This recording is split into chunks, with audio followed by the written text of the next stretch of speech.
오늘 함께 나눌 말씀의 제목이요. 터 위에 세워진 금, 은, 나무, 풀이나 집이라는 그런 제목으로 말씀을 나누고자 합니다. 저희가 본 말씀 중에 10절하고 11절 말씀을 보시면요. 바울 사도가 하나님의 사역을 위해서 무엇에 초점을 두고 있고 또 무엇을 감당하였는지 이를 고백하는 그런 구절이 나옵니다. 그래서 무엇보다도 성도님들께 저 또한 사역자로서 이 부분을 좀 잘 감당할 수 있도록 이를 위해서 좀 기도를 부탁드립니다. 구체적으로 어떤 것이냐면요. 우리 말씀을 보시면은 내게 주신 하나님의 은혜를 따라 내가 지혜로운 건축자와 같이 터를 닦아두매 하시면서 11절에 보니까 이 터가 곧 예수 그리스도라 이렇게 말씀하세요. 이 터는 그럼 어디에 닦아두는 것입니까? 9절의 말씀 보니까 하나님의 집, 그러니까 교회에다가 닦아두는 그런 얘기를 합니다. 하나님의 집인 교회. 그럼 하나님의 집인 교회는 뭡니까? 성도 여러분, 우리 모두가 주님의 교회입니다. 그래서 한마디로 이 주님의 교회인 모두에게 좀 제가 정말 좀 이렇게 바라는 것은 좀 지혜롭게 교회의 터가 되신 예수 그리스도가 여러분 삶에 이 교회의 터 위에 여러분의 삶 속 깊이 좀 반석이 되도록 기반이 되도록 할 수 있도록 돕고 이를 이끌어가기를 바라는 거죠. 그래서 이를 위해서 좀 기도를 부탁드린 겁니다. 성도님 한 사람 한 사람 마음속 깊이 예수 그리스도가 정말 삶의 기반이 될 수 있도록 파운데이션이 될 수 있도록 하는 이 일을 위해서 그래서 이를 제가 지혜롭게 할 수 있도록 좀 기도를 부탁드린 겁니다. 왜냐하면 바울이 이 일을 위해서 힘썼다 이렇게 말씀하시죠. 그럼 이를 지혜롭게 해야 할 궁극적인 이유가 무엇인지 오늘 본문은 크게 두 가지를 설명합니다. 먼저 이제 두 번째 것부터 저희가 보려고 하는데요. 16절 말씀을 잠깐 보시면은 너희는 너희가 하나님의 성전인 것과 하나님의 성령이 너희 안에 계신 것을 알지 못하느냐 이렇게 말씀하세요. 그래서 그리스도 예수가 여러분의 삶에 내 삶에 좀 기반이 되어야 하는 그 큰 이유 두 번째 거를 먼저 좀 설명드리는데 무엇보다도 여러분이나 제가 하나님의 성전이며 우리 안에 내 안에 하나님의 성령이 계시기 때문인 거죠. 우리 임마누엘교회 성도님들은 이 말씀이 우리 모두에게 얼마나 귀한 특권을 지금 허락하고 있는 말씀인지 인식하십니까? 여러분과 제가 하나님의 성전이라는 게 있어요. 그리고 우리 안에는 하나님의 성령님이 계신다 이렇게 말씀하십니다. 그럼 먼저 우리 성령님이 우리 안에 어떻게 계십니까? 저희가 지금 몇 주 동안 계속 성령님께서 우리 안에 계심을 제가 좀 강조해서 말씀드렸죠. 우리가 성령의 은사를 특별한 은사를 받아야 성령이 우리 안에 계신 게 아니죠. 내가 열정적으로 강구를 해야 계신 것이 아닙니다. 어떤 특출난 사람이 되어야 성령님께서 내 안에 계신 것이 아니라는 거죠. 성령님이 내 안에 계시는 것은 내가 그리스도를 주님으로 믿고 영접하였기 때문에 나의 진실된 그 믿음 안에서 주님께서 우리 안에 내 안에 오셔서 나와 함께 계시는 거죠. 그럼 하나님의 성전이라는 뜻은 무슨 의미인지 성경에서 성전이라는 것은요 하나님께서 임재하시는 곳을 말씀하십니다. 하나님께서 함께 하시는 그곳이 성전이에요.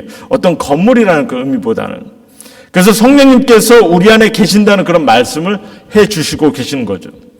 그럼 교회하고 성전이랑 어떻게 다른지 제가 좀 설명을 좀 드려서 아실 거예요. 교회는요, 예수님께서 제 아들을 통해서 새롭게 세우시겠다고 하신 곳이 교회입니다.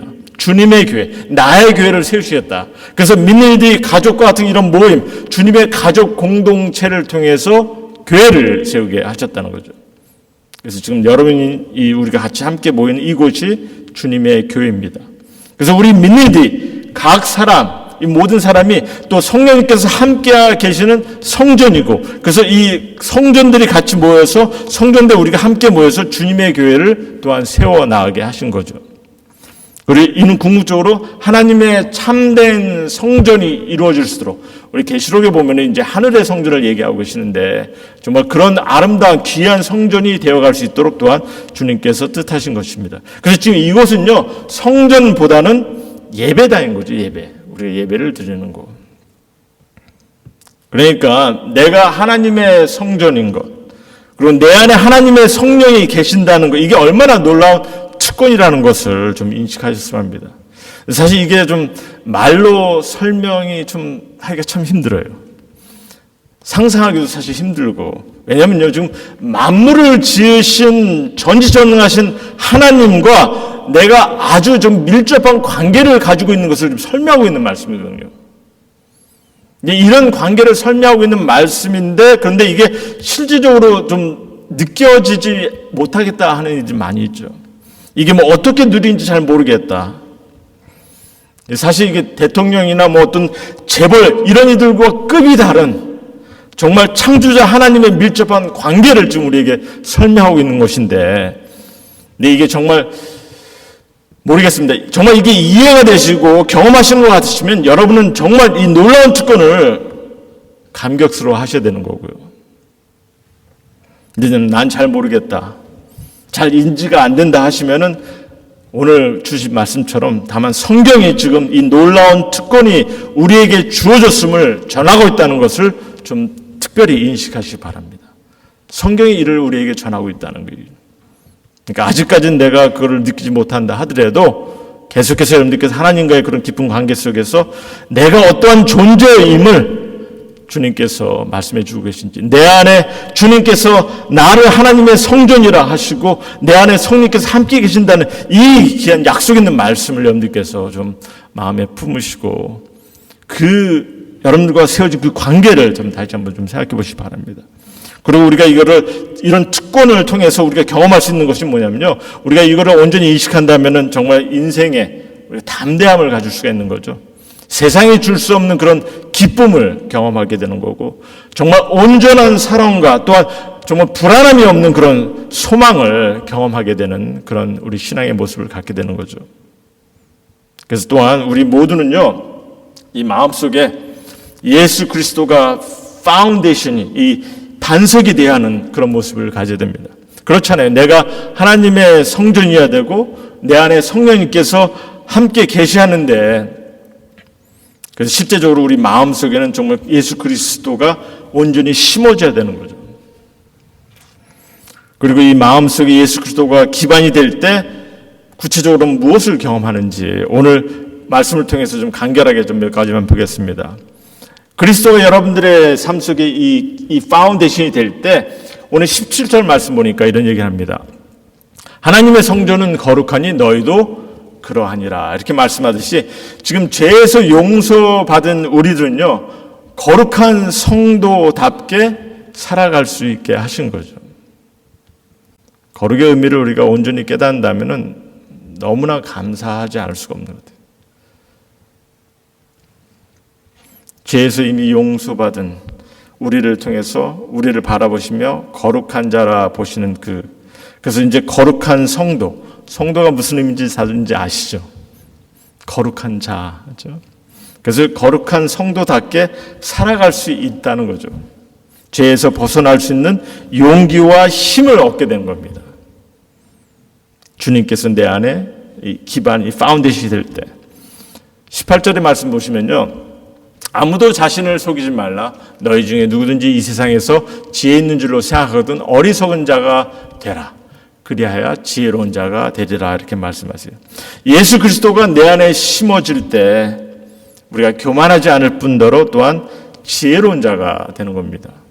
특별히 세상의 지혜보다는 주님 안에서 하나님께서 허락하시는 지혜 있는 삶을 경험케 되시는 거죠. 지혜 있는 삶을 어떻게 경험하는지 여러분 스스로는 아마 인식하실 겁니다. 23절 말씀 보시면은 너희는 그리스도의 것이요 그리스도는 하나님의 것이라 이렇게 하시는데 무슨 말씀입니까? 내가 하나님의 성전인 것처럼 나는 또한 하나님께 속한 자, 하나님의 소유, 하나님의 것이 되어 살아가게 하신다는 거죠. 그러니까 지금 이 고린도전서 지금 이 3장에 있는 이 말씀은요, 너무나 하나님과 나의 관계에 있어서 너무나 귀한 것을 말씀해 주고 계세요. 사실 내가 하나님의 성전이라는 그 말 자체도 나를 하나님께서 그렇게 여기신다고, 나와 함께 하신다고, 이 자체가 얼마나 귀하고 놀라운 말씀인지 모릅니다. 그래서 그렇기 때문에 우리 안에 정말 예수 그리스도가 내 삶에, 내 안에 이 기반이, 파운데이션이 되어야 하는 그 이유를 이렇게 좀 설명하고 있는 거죠. 두 번째 이유를 제가 먼저 드렸습니다. 내 안에 내가 하나님의 성전이고 내 안에 성령님께서 계시기 때문에 또한 우리 또한 정말 하나님 그리스도가 내 안에 기반이 되어야 되는, 반석이 되어야 됨을 우리에게 말씀해 주고 계세요. 그럼 첫 번째 것을 보겠는데요. 근데 이제 이에 앞서 먼저 그리스도 예수가 내 안에 기반이 되어야 한다는 그 직접적인 의미가 그럼 무엇인지 좀 잠깐 보았으면 합니다. 왜냐하면 예수 그리스도가 이 심겨진다는 것이 좀 굉장히 추상적인 그런 표현이잖아요. 주님의 교회에 그리스도가 터가 돼야 된다. 이게 이제 어떻게 보면 굉장히 추상적인 표현인데, 그럼 실질적으로 이게 어떤 의미를 우리에게 부여하고 있는지 좀 간결하게 보면요. 우리가 좀 계속 봤습니다만 고린도전서 2장 2절 말씀 보면은 바울은 이 부분을 굉장히 강조하고 있죠. 예수 그리스도와 그가 십자가에 못 박힌 것 외에는 아무것도 알지 아니하기로 작정하였노라, 이렇게 말씀하세요. 그러니까 이제 그리스도가 내 안에 정말 기반이 되고 파운데이션이 돼야 된다는 말은요, 한마디로 나를 위해서 희생하시고 십자가를 지신 그 예수 그리스도를 인식하고 그를 내 마음속에 품으시는 거죠. 모시는 거죠. 이 복된 소식이 우리 마음에 새겨져야 되는 거예요. 그냥 예수라는 그 인물을 그냥 내가 인식하고 그냥 이렇게 받아들이는 것이 아니라, 예수님이 뭐 성자 중에 한 사람이니까 그렇게 인식하고 알고 내가 그냥 기억하고 있는 것이 아니라, 정말 나를 대신해서 그 십자가를 지신, 그 희생을 당하신, 내게 영생의 구원을 베푸신 그 예수 그리스도를, 그를 인식하면서 내 마음에 품는 겁니다. 그가 내 마음속에 주가 되신다는 그것을 좀 말씀하고 계시는 거죠. 그래서 모든 삶에 그가 나의 주가 되심을 인식하는, 그래서 그가 나의 파운데이션이 되는 그런 모습을 얘기하는 거죠. 그래서 이를 염두에 두시고, 그래서 우리가 이 마음에 잘 새겨져야 되는 이유, 첫 번째 이유를 좀 한번 봤으면 합니다. 두 번째 이유는 이미 제가 말씀드렸죠. 우리는 하나님의 성전이요 성령님께서 함께 하시기 때문에 또한 그리스도께서 내 마음속, 내 삶 속에 중심이 되어야 되는 것을 얘기했고요. 첫 번째 이유는 이 터 위에 바로 세워져야 하는 우리의 공적 때문입니다. 공적. 오늘 본문은요, 누구든 신앙인으로서 주님의 교회 안에 터가 되신 그 예수 그리스도 위에 공력을 세울 수 있고 세우고 있다, 이렇게 말씀하세요. 예수 그리스도라는 그 터 위에, 그 기반 위에 여러분이나 저는 각각 공력을 세우고 있다, 이렇게 말씀하십니다. 그런데 좀 말씀을 보니까 좀 인출싱한 비유를 좀 설명하죠. 우리가 그 터 위에 세우는 것이 각각 다르다는 겁니다. 어떤 이는 금이나 은 같은 보석으로, 또 어떤 이는 나무나 풀, 집, 이런 것으로 이렇게 다르게 공력을 세운다고 이렇게 말씀하고 계세요. 그럼 이렇게 달리 세우는 것은 무엇을 말씀해 주고 계시는지, 일단 터 자체는 같은 터예요. 예수 그리스도가 중심이 되는 그 삶 속에 내가 세우는 그 공력 자체가 다르다, 이렇게 합니다. 근데 일단은 같은 터 위에 세우는 공력이기 때문에 훗날의 결과를 보게 될 때 구원을 잃고 말고 이런 것은 이제 그런 것에 대한 얘기는 아닌 거죠. 그래서 오늘 15절 말씀 보면요, 누구든지 그 공적이 불타면 해를 받으리니 그러나 자신은 구원을 받되 불 가운데서 받은 것 같으리라, 이렇게 말씀하세요. 여기서 구원을 받는데 해를 받는다, 이렇게 말씀하시는데, 이 해를 받는다는 것이 우리가 구원을 받는 자니까 무슨 심판을 받고 이런 의미로 주신 말이 아닙니다. 해를 받는다는 말이 원어적으로 볼 때 이것이 손해를 보는, 행한 일을 무의미해지는 이런 것을 얘기하고 있는 거죠. 그래서 한마디로 열심히 내가 뭔가 섬김을 통해서 일을 하긴 했는데 주님의 뜻을 모르고 내 욕심대로 아마 했었는지 모르겠습니다. 어쨌든 헛된 일을 하는 그런 모습이 되는 거죠. 한마디로 상급이 보이질 않는 그런 모습을 얘기하고 있는 겁니다. 이 부분에 대해서는 제가 좀 더 다시 좀 설명을 좀 드리겠지만, 그럼 다시 공력을 달리 세우는 것은 그럼 무슨 의미인지, 왜 달리 세우는지, 사람들이 왜 달리 세우는 것 같습니까? 분명 터는 같은 터인데, 그리스도에 대한 이해, 그리스도를 받아들이는 것은 똑같은 터인데, 왜 더러는 보석 같은 것으로 또 더러는 이렇게 나무나 풀이나 짚으로 이렇게 달리 세우냐는 거죠. 오늘 본문의 가르침은요, 분명 복음의 메시지로 우리 마음에 그리스도가 심겨졌을 때 같은 복음의 메시지를 들었는데 왜 달리 공력을 세우느냐, 이를 좀 설명하고 있습니다. 근데 그 이유는요, 복음에 대한 이 감격의 차이입니다. 복음에 대한 바른 이해의 차이라는 거죠. 그래서 예를 제가 누가복음에 있는 말씀을 통해서 예를 좀 듣겠습니다. 누가복음 7장에 보면요, 이런 사건이 있습니다. 하루는 바리새인이 예수님을 자기 집에 초청을 하죠.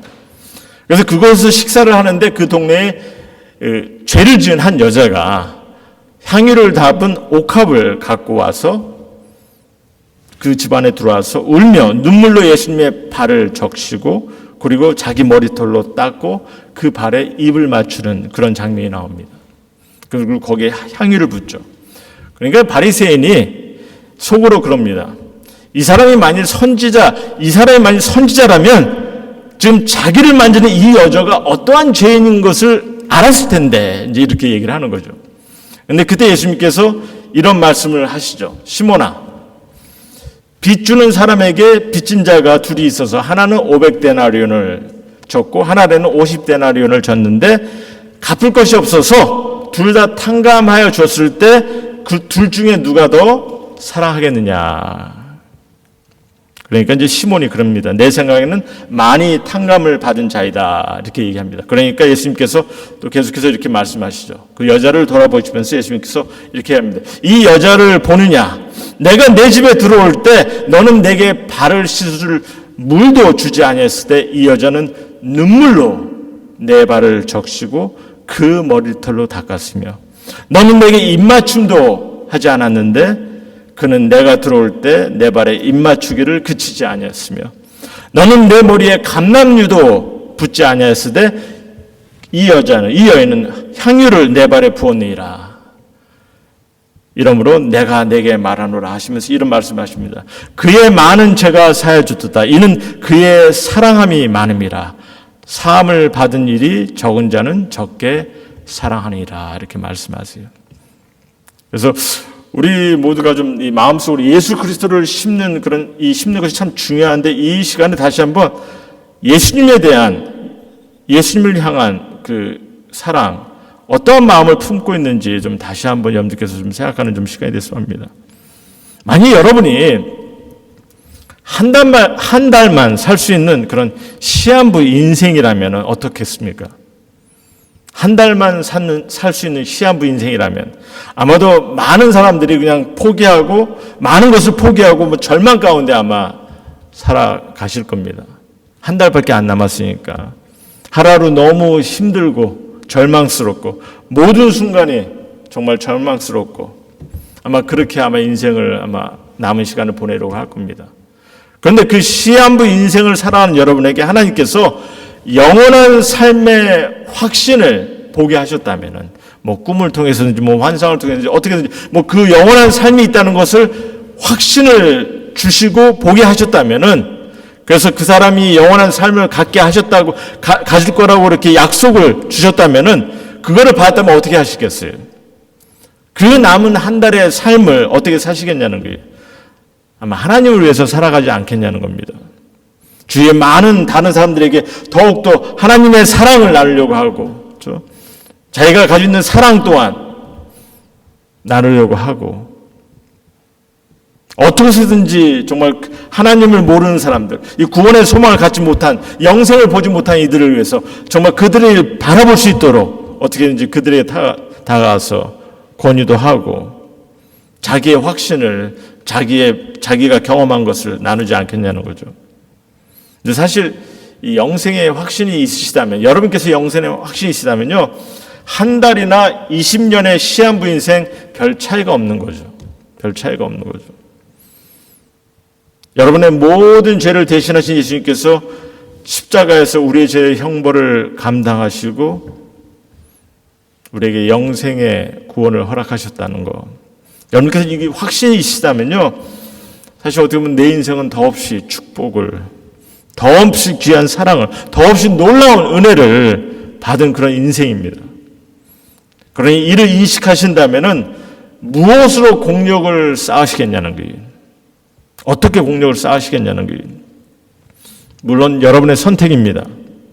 나무로 풀과 같은 것으로 쌓든 보석으로 쌓든 여러분의 선택이에요.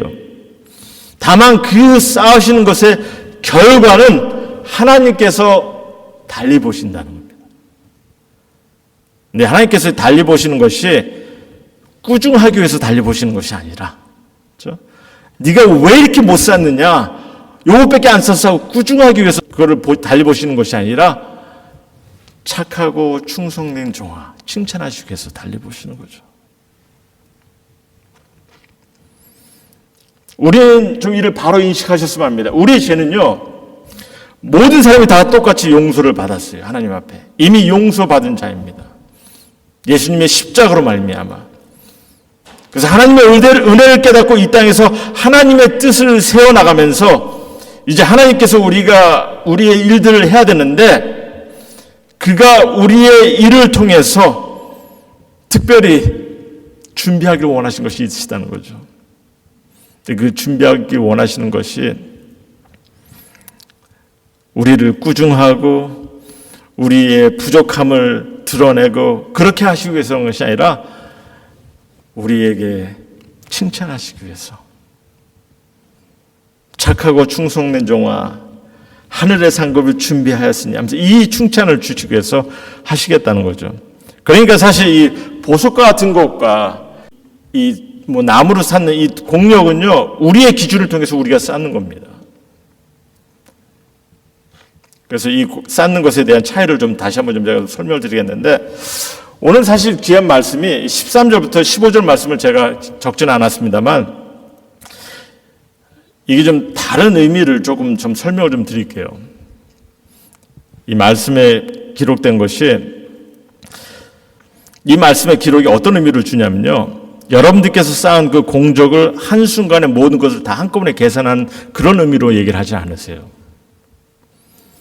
그렇지 않습니까? 우리가 어떨 때는 정말 귀한 일들을 할 수 있고 어떨 때는 하지 못하는 게 있지 않습니까? 하나하나 보시겠다는 겁니다. 여러분들께서 행하신 이 섬김을 하나하나 보시고 거기에 대해서 칭찬하시겠다는 거예요. 근데 제대로 쌓지 못하는 것들이 태울 때 사라지는 겁니다. 그 의미가 없어지는 거예요. 즉 그런 의미를 말씀해 주고 계세요. 그러니까 여러분이나 내가 나름대로 하긴 한다 생각했는데 내 뜻대로 내 욕심대로 하다 보니까 그것이 나중에 가서는 태워보니까 아무 의미가 없는 섬김의 모습이었다는 거죠. 하지만 또한 하나님께서 보시기에 정말 귀한 그 섬김의 모습으로 남는 것도 있는 것을 하나하나 보시겠다는 거예요. 그럼 금과 나무의 차이가 뭔지, 은과 지푸라기의 차이가 뭔지, 실질적으로 내가 물질을 들고 내가 직위를 갖고 어떤 권위를 갖고 이런 것에 대한 것이 아닙니다. 섬김의 가치의 차이를 얘기하는 거죠. 어떠한 가치가 있는지. 그래서 제가 고린도전서를 통해서 나름대로 고린도전서를 통해서 생각해 볼 수 있는 귀한 그 가치 있는 섬김이 무엇인지를 좀 크게 두 가지만 보고 말씀을 좀 정리하고자 합니다. 하나는 전도의 미련한 걸 통해서 그리스도를 전하는 거죠. 정말 한 영혼이라도 주님을 모르는 영혼들, 주님의 사랑을 놓치는 이들, 함께 예배를 드릴 그 귀한 순간들을 놓치고 있는 이들, 그렇죠? 이런 이들을 위해서 내가 그들에게 다가가서 하나님의 마음을 나누고 사랑을 나누고 섬길 수 있는 그런 모습들, 이것이 너무나 귀하고 가치 있는 섬김을 우리에게 말씀해 주고 계십니다.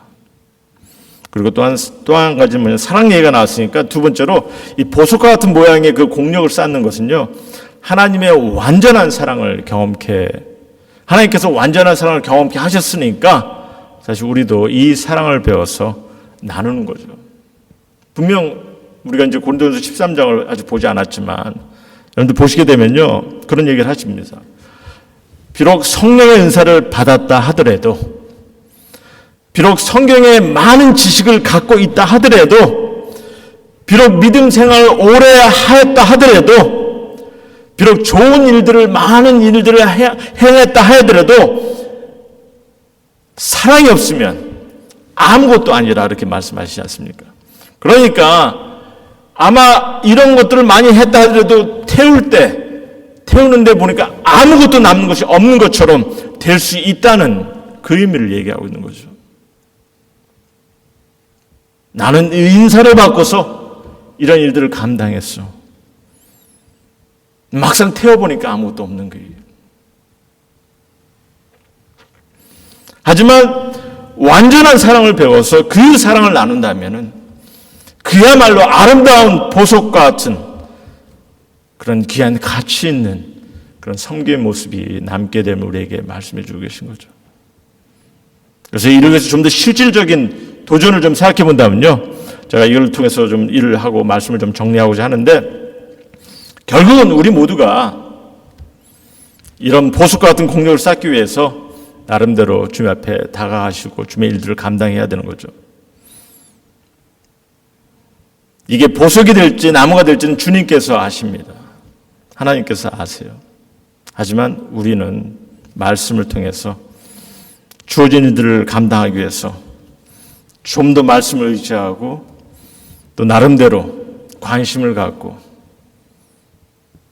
시간을 좀 투자하고, 그래서 정말 주님을 모르는 영혼들을 향해서 또 주님의 사랑이 필요한 이들 위해서 우리가 나름대로 사랑을 배워서 연습하고 나눠야 되고 좀 둘러보고, 그렇죠? 그래서 하나님의 가족 공동체 안에서 정말 서로가 주님의 말씀 안에서 하나가 될 수 있는 그 모습을 위해 나의 손길, 나의 힘, 나의 도움이 필요하지는 않을까, 그 마음으로 함께 섬겨나갈 때 주님께서 그 가치를 보실 것이고, 주님께서 그러한 모습을 통해서 착하고 충성된 종아, 너의 공력이 황금이 되어 남아있는 것을 내가 보노라. 그래서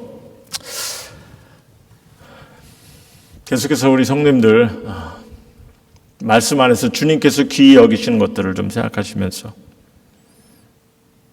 이 귀히 여기는 것이 내게 필요한 것으로만 끝나는 것이 아니라 정말 주위에 기도가 필요한 이들, 또 서로를 위해서, 성도들을 위해서, 또 정말 주님을 모르는 이들 위해서 그에게 얼마나 이것이 필요한지를 여러분께서 아시고 깨달으신다면은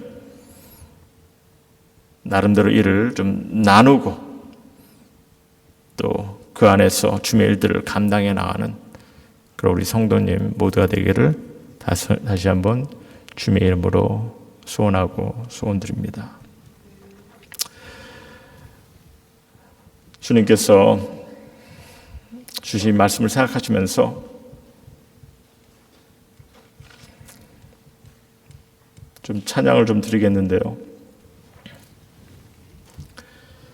겸손히 주를 섬기는 그 마음, 힘들고 어려운 일이 있을 때도 그 일을 감당해 나갈 때 주님께서, 우리의 마음을 누구보다 아신 주님께서 기뻐 받으시며 하늘의 귀한 상급으로 또한 준비하시고 우리를 통해서 하나님의 뜻을 이루어 가심을 기억하시고 주님 앞에 계속해서 나가시는 우리 성도님 모두가 되기를 부탁드립니다. 네. 겸손히 주를 섬길 때 괴로운 일이 많으나 그 주여 내게 인주사 잘 감당하게 하소서. 인자한 말을 가지고 사람을 감화시키며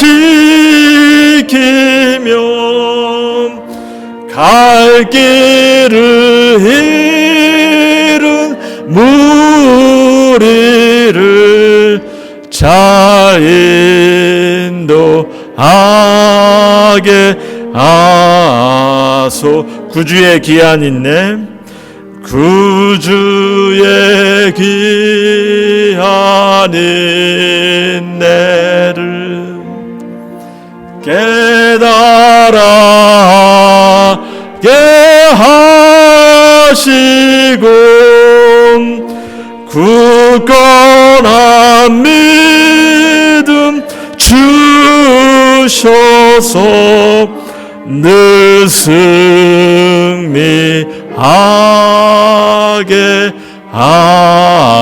하소서. 주님 감사드립니다. 오늘 이 시간에 저희들 모여서 주님 앞에 드리는 예배와 섬김이, 화목함이, 나눔이, 특별히 주님의 사랑을 나눔이 그날에 주님 앞에 귀한 공적으로 드러나는 그런 삶이 되게 또한 주님께서 인도하시고 붙잡아 주시옵소서. 금과 은과 같은 그런 귀한 모습으로 드러날 때 주님께서 기뻐하시며 칭찬하는 우리 성도님 모두가 되게 또한 주님께서 주기를 믿사옵고 귀한 시간 허락하시며 감사드리며 우리를 사랑하신 예수 그리스도의 이름 받들어 간절히 기도드렸사옵나이다.